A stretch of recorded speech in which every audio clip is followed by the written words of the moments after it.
What is going on, guys? Today we are looking at PK's Showdown card. Obviously we are going to be doing both reviews for PK and Sully to see how good both of them are, but I thought, you know what, we wanted to start off with PK.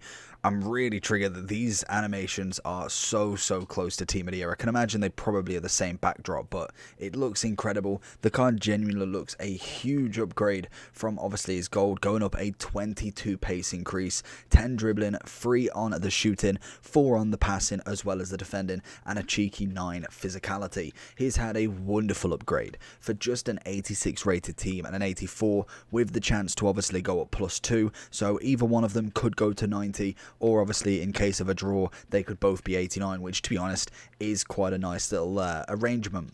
He is 6'4", high medium, right footed with the freestyle weak foot at the minimum, and he does have the leadership trait on him. Obviously in terms of chemistry style, people are looking at that shadow just to whack up that pace even more, taking it to 91 acceleration, 90 sprint speed and 90 overall. In terms of defending, you get 97 defending once you add that shadow, turn him into a 94 rated centre back, as well as then already having pretty good physicality. In terms of passing, 85 on the long and short, really isn't anything to grumble by. Great composure on him, obviously the reactions are quite high as well, and then we have got 74 agility, 75 balance, which again is pretty good for a centre back. So we're going to whack a shadow on him. Let's just have a look and see what that upgrade does. As well, something to add to just into the review, basically both packs, one of them is an 82 plus guaranteed, and then the other one is an 80 plus, so you do get guaranteed on both of them. So we have added the shadow, obviously has got a +10, you can see the 10 increase on the pace, and then also a +8 on the defending, like I say, taking it from 89 to 97, and like I say, 94 centre back is his overall rating. Looks very impressive for just shy of 140k. Getting PK straight on the ball just to kind of see where we're at with him. Obviously, in terms of kind of a centre-back, he's always been relatively okay, but I think through the generations, we have kind of seen more of a Ramos response. If anything, it's always been Ramos. I feel like he's kind of always taken the kind of spotlight, and even when you kind of didn't have Ramos taking the spotlight, it normally was Puyol then as well. So in terms of PK, unfortunately for him, hasn't really had too much of a spotlight, and even now, obviously the big kind of sign-in to PSG, that is very lucky. We kind of still have a backlog of PK. Really, he's kind of still not necessarily the greatest Spanish defender. I'd expect him as well to be somewhere in this box. I feel like, is he number 4? Trying to think. Oh no, he's not. He's there. I don't know what number that was, but I feel like being 6'4", he's going to be in the box. Should be winning a lot of the headers. He has got his hands full in this match. Obviously, we've got a cheeky little bit of, I think, Player of the Month Salah, but then we've also got a 91 Eusebio to kind of deal with. And as you saw there, we got absolutely outrun by them. And that again could be the kind of downfall of him. Maybe the balance necessarily isn't incredible enough. Obviously, the speed's going to be a lot better than what his gold card is, because that naturally is the biggest progression we've had on the card. But again, it is kind of what you kind of make of the centre back, really pulling him out of position, kind of like that. Really, you don't want to necessarily over exert him too much, because you know if he does get tackled like that, and it does bounce to him, luckily you've got to kind of compensate for that. And I think PK is nice, but recovery wise, I'd imagine he's not necessarily like your Varans and your Virgils. They're kind of pretty much experts in that field, I'd imagine anyway. PK, oh, he tries to watch Gravenbach, doesn't necessarily, but gets the recovery. Very nice from him there. Good, takes on the attacker there and absolutely makes sure he gets that ball. PK not letting Chong through one bit on that one.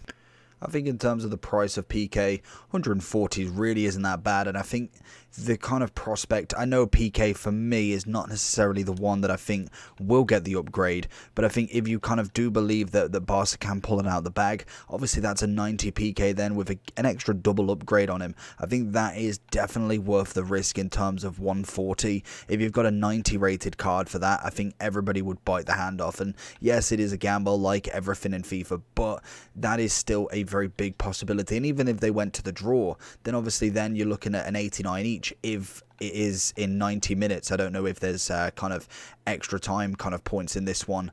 Nearly there. great challenge from Pique. Shows can turn up on the right time. Obviously, the defensive ability, I think, is going to be always fantastic. That is kind of one thing that Pique's always had, and kind of more speed and balance. He's always had good defending, like standing, sliding tackle, but when it comes to kind of the fundamentals of maybe a bit of pace, a bit of passing, he's never really been necessarily the most OP centre-back in the world. Whereas you look at your Van Dijks and your Varans, they've kind of had the pace and had slightly less defensive ability, especially with Pique being a little bit older now. That is just naturally going to decrease as we go through the years, especially in terms of FIFA rating anyway. Positioning of Pique as well has always been pretty decent, to be fair to him. Do get some good keeper movement there. Diego Lopez being an absolute boss in front of goal, kind of just passed around Pique there. He did a kind of automated animation really. So going into the overall for Pique then, 145,000 coins, obviously spread across 2 SBCs. We have got obviously an 84, 1 Barca, an Inform, and an 86 with 1 at Liga Santander. Obviously both packs relatively okay-ish, 30k and whatever value you want to call that, but you do get a guaranteed 80 plus in the lower one and a guaranteed 82 in the higher one, so there is a chance at something. More than likely not, but there is that guaranteed at the very minimum. Obviously last year we still managed to get a flashback 96 version of Pique. This year so far it's going to be at least a 90, or at least the maximum a 90 so far, 88 being the one we've got. In terms of La Liga centre backs, like we had a look in the SBC kind of video, in the video prior to this one, he is probably one of the top 3 centre backs in terms of La Liga. Obviously got Eder Militao, Diego Carlos, even Alaba's looking pretty nice now with his one to watch. There's no real others that I think would kind of be there next. Koyunde, I think as a special would be really nice. I think at the moment could do with like an 85 or an 86 just to revive the card, but at the moment I think gold wise it is a bit dead.